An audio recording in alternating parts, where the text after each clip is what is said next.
Paano ba yan? Magbe-break ba tayo? Or You can breastfeed while we're doing this.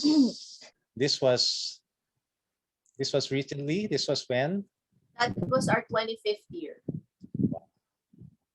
So anong Yes, with our kids. They all celebrated it with us. So. 3 years ago, bale. Oh.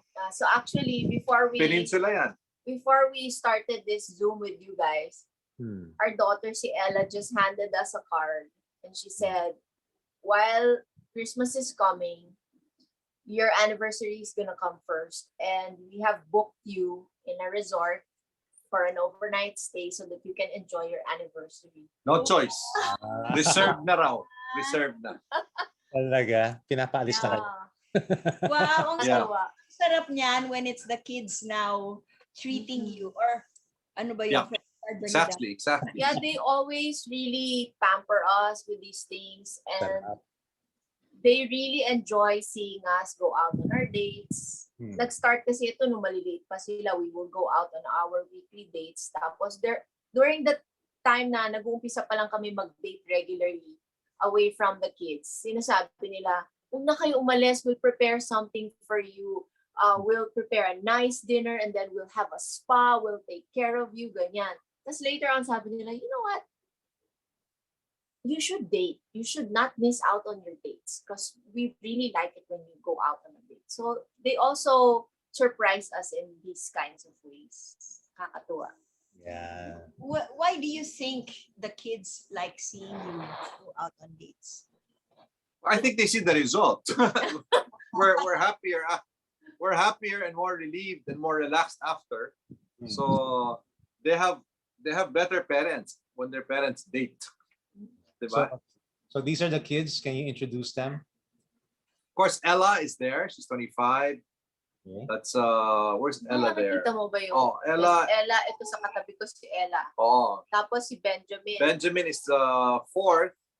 Okay, he is 20. Okay, tapos Solana. Solana is 10. Donnie's 23. And Hannah's 22. Hannah is 22. So I first met them when Benj was 5 years old. He was just about to have his heart surgery. Yeah, I remember. He was 4 at that time. Actually, 4 pa nun. 4 pa nun. So it was yeah, I remember. Woo! We were at New World Hotel. We prayed for you guys before you left for the States. If there's one thing na, kasi wala pa kayong girls eh. Mag-girls pa kayo, di ba? Tanong natin si Lord. Anyway, sa mga girls, yung mga daddy na may mga girls, ito po yung tip ko sa inyo. Super asikasuhin nyo, bigyan nyo ng super overpansinin nyo yung mga anak nyo, i-date nyo sila, regaluhan nyo sila. Parang shower them with all the attention that you can give them. Why? Because if they are secure with themselves, with the presence of their father here on earth, they will not want to find security in other men or other places kasi secure sila dito sa bahay. So if there's one thing na I really appreciate God for is yung relationship ni Anthony sa mga anak namin na babae. Very close sila. Para naman sa mga boys. I think that should apply also. I mean, if the dad spends as much time with the girls, shouldn't it also apply to the mom so that hindi na siya maghanap ng Ganun nga ba, ate? Ganun ba? So, your relationship with Donnie and the boys, did you do the same thing that Anthony did? Well, yun na nga eh. Yung mga boys ko, spoiled sa akin eh. Masyadong kaming clingy sa isa't isa eh. So, I have to balance it out because our relationship is in such a way na they're very dependent on me and I really appreciate that, and at the same time, I don't want them to be too dependent on me, you know.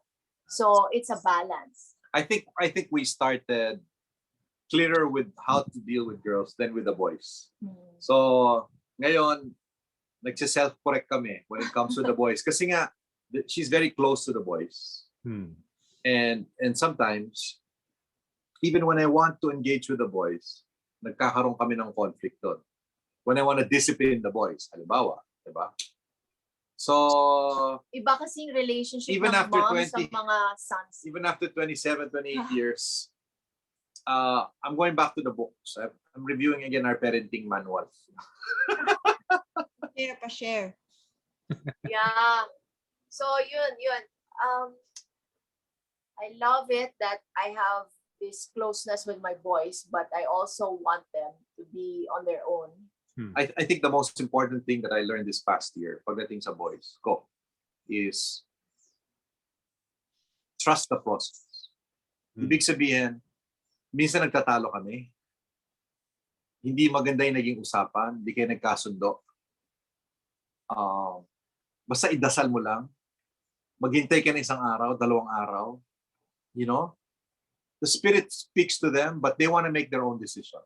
They want to assert their independence. Because they're leaders. So I've learned not to ask for a yes or no now.